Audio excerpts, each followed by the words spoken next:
Daily. Taste the Daily.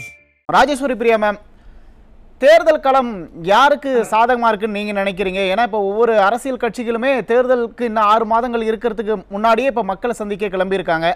உங்களோட பார்வையில் தேர்தல் களம் யாருக்கு சாதகமானதாக இருக்கு? அதாவது இப்ப சகோதரர் சொல்லும் போது மிக தெளிவா வரலாற்றிலிருந்து ஆரம்பிச்சு ரொம்ப அருமையா சொன்னாங்க.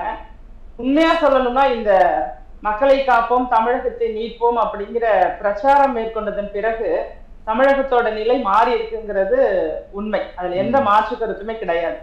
அதற்கு முன்னால் இருந்த நிலை வேறு, இப்ப இருக்கிற நிலை வேறு. ஏன்னா மக்களோடு மக்களாக அந்தந்த பகுதியில உள்ள பிரச்சனைகள் குறித்து அவங்களோட பல்ஸ் பார்த்து அவங்களுக்கு என்ன வேணுமோ அதை தெளிவாக பேசுகின்ற இடத்துல எதிர்கட்சி தலைவர் மாண்புமிகு எடப்பாடி கே பழனிசாமி அவர்கள் இருக்கிறாங்க.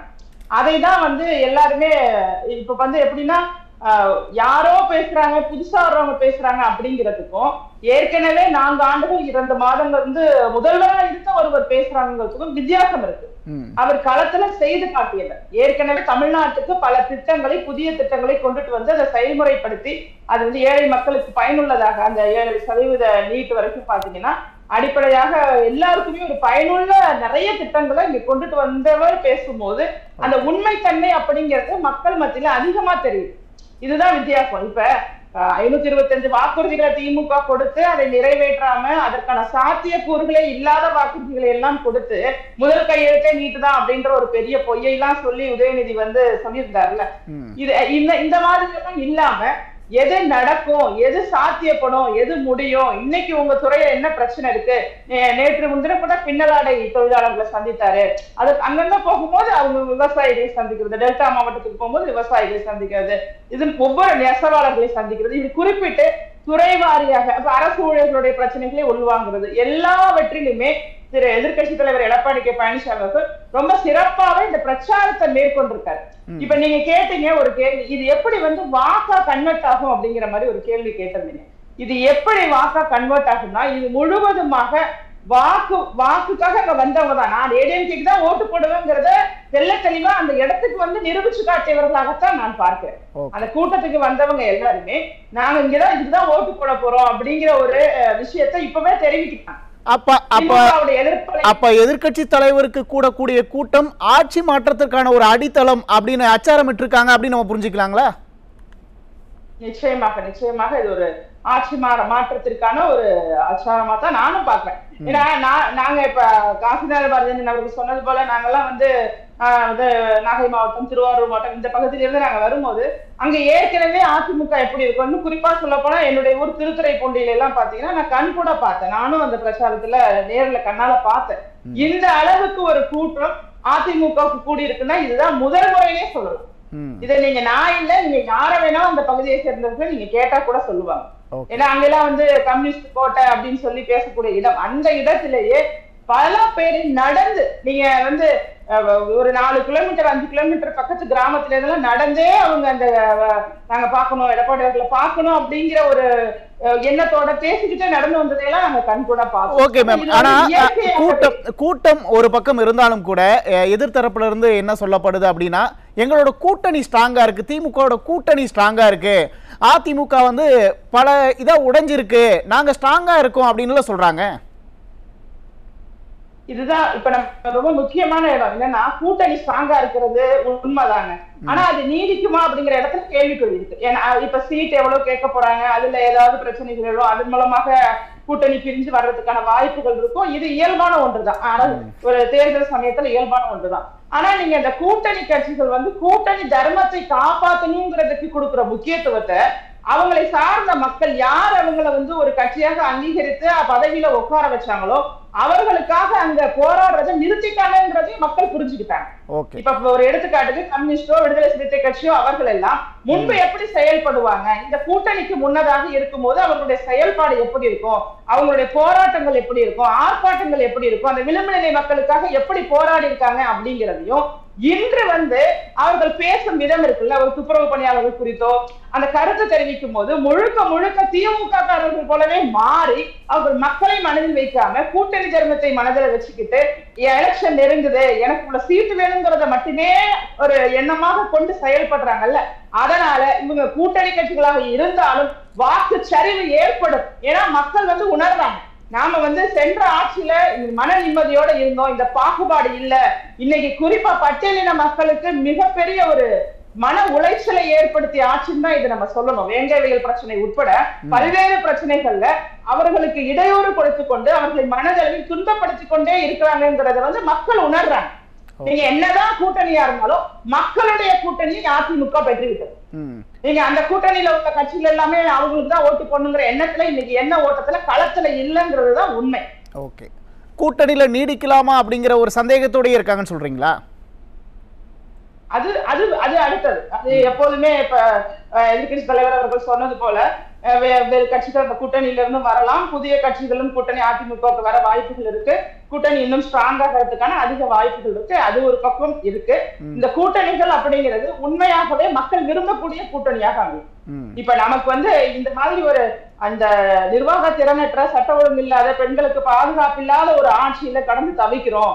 அவங்க சொன்ன வாக்குறுதி அரசு ஊழியர்களா இருக்கட்டும், இளைஞர்களா இருக்கட்டும், மாணவர்களா இருக்கட்டும், மீனவர்களா இருக்கட்டும், இப்படி யார வேணும்னாலும் எடுத்துக்கங்க, தற்காலிக பணியாளர்களா இருக்கட்டும், இவர்களுக்கெல்லாம் இவர்கள் கொடுத்த வாக்குறுதிகளை நிறைவேற்றவில்லை திமுக. அப்ப இன்றைக்கு அதிமுகவில் அமையக்கூட கூட்டணி வந்து என்னவாகும்னா அது மக்களுக்கான கூட்டணியாக கண்டிப்பாக மக்கள் பிரச்சனைகளை தீர்க்கக்கூடிய ஒரு என்னென்னலாம் இருக்கோ அதெல்லாம் நிறைவேற்றக்கூடிய, அவங்க கோரிக்கை வைப்பதெல்லாம் நிறைவேற்றக்கூடிய ஒரு கூட்டணிகள் இங்க அமைய போகுது. அதனால மக்களுக்கான கூட்டணியாக அதிமுக நிச்சயமாக இருக்கும். 210 தொகுதியில் அதற்கு மேல கூட வெற்றி பெற்று வருங்கிற ஒரு இடம் இருக்கு இங்க. ஆனா எதிர்கட்சி தலைவர் தொடர்ந்து சொல்லிட்டே இருக்க, எங்களோட மிகப்பெரிய கட்சி ஒன்று கூட்டணிக்கு வரப்போகுது அப்படின்னு சொல்லிட்டே தான் இருக்காரு. அது திமுக அரசுக்கு ஒரு விதமான அச்சத்தை ஏற்படுத்தி இருக்கா மேம்? அவங்களுக்கு வந்து கூட்டணி வரப்போகுதுங்கிறத அச்சத்தை ஏற்படுத்துதோ இல்லையோ, இந்த நீங்க சொன்ன 180 தொகுதிகள்ல பிரச்சாரம் முடிச்சிருக்காங்கல்ல அதிமுக, அந்த அதுலயே அவர்களுக்கு தூக்கம் கெட்டு போயிட்டு, அங்க கூடிய கூட்டத்தை பார்த்து அன்னைக்கு பிரச்சாரத்துல மக்கள் தன்னெழுச்சியாக வரும்போது மழை பெய்தாலும் அங்க நிற்கக்கூடிய ஒரு கூட்டம் இருக்குல்ல, அந்த கூட்டத்தை எல்லாம் பார்க்கும் போது அவர்களுக்கு ஏற்கனவே தூக்கம் கெட்டு போச்சு. இன்னும் நீங்க சொல்வது போல ஒரு பெரிய கட்சி வருது அப்படின்னு சொன்னா அதனுடைய தாக்கமும் அவர்களுக்கு இன்னும் அதிகமாயிட்டே போகுது. பயத்துலதான் இருக்காங்க. அதாவது பயத்துல இருக்காங்கிறதுக்கு எடுத்துக்காட்டு என்னன்னா, இன்னைக்கு வந்து உதயநிதி அவர்கள் பேசும்போது கூட ஒரு தனி மனித தாக்குதலை பண்றது அல்லது கட்சியை குறித்து பேசுறது, இதெல்லாம் எப்ப வரும்னா பயத்துல வரும். அவர்களுக்கு வந்து தான் வந்து ஒரு நல்ல ஆட்சியை கொடுத்திருந்தா இந்த 4.5 ஆண்டு காலமாக நம்ம என்ன ஆட்சி செய்தோமோ அதோட பெருமைகளை அடிக்கோடிட்டு பேசிய மக்கள் மத்தியில அவங்களோட செல்வாக்க அதிகமாக்கலாம். ஆனா அவங்க 4.5 வருஷம் ஆட்சியும் ஒழுங்கா செய்யல. அது மட்டும் இல்லாம இன்னைக்கு இவ்வளவு கூட்டம் எதிர்கட்சிக்கு கூடுது அப்படிங்கும் போது அதை பார்த்த உடனே என்ன செய்யறதுன்னு தெரியாம இந்த கிண்டல், கேலி, நையாண்டி, நக்கல் அப்படிங்கிற விதத்துல ஒரு கீழ்த்தரமான அரசியலை கையில் எடுத்து அவர்கள் செய்து கொண்டிருப்பதை நம்ம பாக்குறோம். இதுதான் வெளிப்படையாக தெரிஞ்சது. இன்னைக்கு உங்களுடன் ஸ்டாலினே பாத்தீங்கன்னா, நான் என்னோட பகுதியில இருந்து எனக்கு போன் வருது, மேடம் இது ரொம்பவே வந்து பொய் சொல்றாங்க, அவங்க வாங்குற ஃபார்ம் எல்லாத்தையும் அவங்களோட மக்களோட எல்லா விஷயத்தையுமே அவங்களோட செய்யவே முடியாது, ரேஷன் கார்டுல வந்து பேரை நீக்கதான் முடியும், பேரை சேர்க்க முடியாது, அங்க உள்ள அதிகாரிகளே சொல்றாங்க. ரேஷன் கடை பொருள் உட்பட எல்லா இடத்துலயுமே அந்த உங்களுடன் ஸ்டாலின் அப்படிங்கிற திட்டம், ஏற்கனவே பசுமை வீடு திட்டத்துல அதிமுக ஆட்சியில வீடு இருக்கிறவங்களுக்கே அவங்க வீடு கொடுக்குறேன்னு சொல்றாங்க. இது எப்படி நியாயமாகும்? அந்த எந்த ஆதார் கார்டு அவங்களுக்கு ஏற்கனவே வீடு கொடுக்கப்பட்டிருக்கு. அப்ப இது எல்லாமே ஒரு விளம்பரத்திற்காக செய்யக்கூடியதாகத்தான் இருக்கே தவிர உண்மையாக மக்களுக்கு நலன் பயக்கக்கூடியதா இல்லங்கிறத களத்துல மக்கள் சொல்றாங்க. பார்க்கணும் இவங்களோட இந்த நாடகம் பழிக்காது.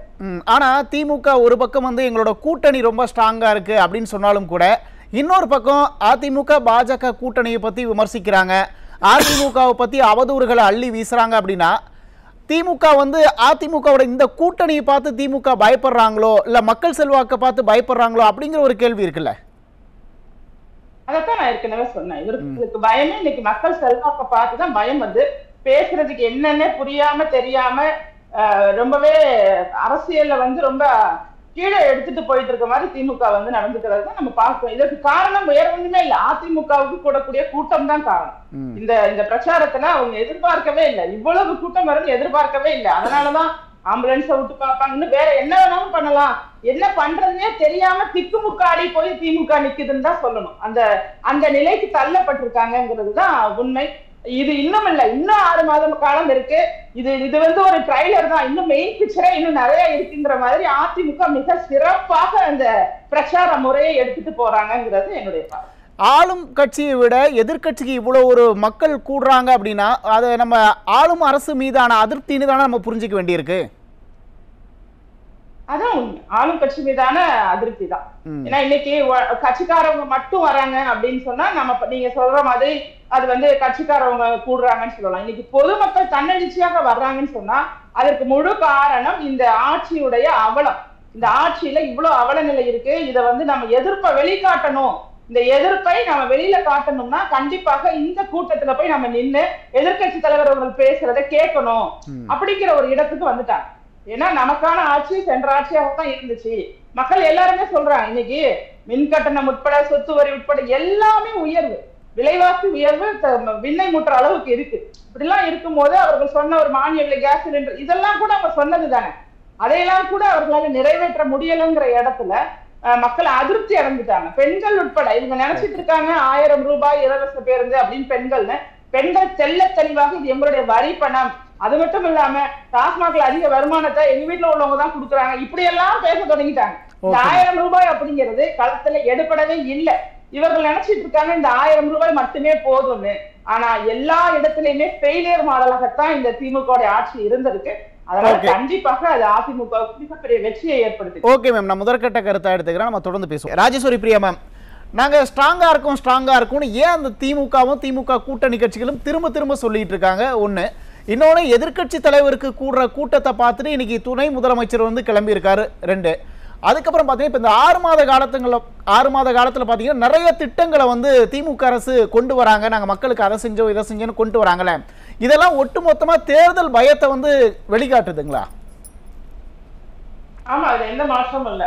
கண்கட்ட பிறகு சூரிய நமஸ்காரம் பண்ணக்கூடாது. உங்களுக்கு 4.5 வருஷம் டைம் இருந்தப்ப பண்ணாததெல்லாம் நீங்க இந்த 6 மாத காலத்துக்குள்ள உங்களால செய்து முடிக்க முடியுமா? உங்களுடைய கூட்டணிங்கிற சொல்ற விஷயம் இப்ப வந்து எப்படி இருக்குன்னா, நீங்க மக்களை நம்பி இல்லாம கூட்டணியை மட்டுமே நம்பிதான் இருக்கோங்கிற ஒரு பரிதாப நிலையை தான் குறிக்குது. கூட்டணி தேவைதான், இல்லைன்னு சொல்லல. இருந்தாலும் மக்களுக்காக நாங்க அமைச்சு செய்தோம், 4.5 ஆண்டுகள் மக்களுக்காக நாங்க நல்லாட்சியை கொடுத்ததுனால எங்களுக்கு வாக்களிப்பாங்கன்னு சொல்ல முடியாத திமுகவாக இன்னைக்கு இருக்கிறத நம்ம எல்லாருமே பரிதாப நிலையா தான் அதை பார்க்கணும் நாங்க. ஏன்னா இன்னைக்கு மக்களுக்கு எதிராக நிறைய செயல்கள் அண்ணன் அழகு பட்டியலிட்டு சொன்னாங்க, ஆணவ படுகொலை உட்பட எல்லாமே பட்டியலிட்டு சொன்னாங்க. இது மாதிரி சொல்லிக்கொண்டே போகலாம். இதற்கு இந்த 1 மணி நேரம் நிகழ்ச்சியே போதாது. அந்த அளவுக்கு இந்த ஆட்சியில மக்கள் அவதிப்பட்டு கஷ்டப்பட்டிருக்காங்கிறது எந்த மாற்று கருத்து கிடையாது. இப்ப சகோதரர் அவங்க சொன்னாங்க பாரதிய ஜனதா கட்சி வந்து தமிழர்களுக்கு எதிரானது அப்படிங்கிற மாதிரி இவங்களே சொல்றாங்கல்ல. நான் கேட்கிறேன், ஜல்ஜீவன் திட்டம் அப்படிங்கிற ஒரு திட்டம் இருக்கு. அந்த திட்டத்தை வெட்கமே இல்லாம அது திமுக திட்டமா நீங்க மக்கள் மத்தியில எடுத்துட்டு போறீங்கல்ல. இது மத்திய அரசுடைய திட்டம் அப்படிங்கிறது இன்னைக்கு கிராம மக்களுக்கு கூட தெரிய தொடங்கிடுச்சுங்கிறத சகோதரி புரிஞ்சுக்கணும். நீங்க நினைக்கிறது மாதிரி ஒரு 5 ஆண்டுகளுக்கு 3 ஆண்டுகளுக்கு முன்னாடி இருந்த பாரதிய ஜனதா கட்சி மேல இருந்த எண்ணம் கூட இன்று களத்துல இல்லைங்கிறது நீங்க களத்துக்கு போய் பாருங்க.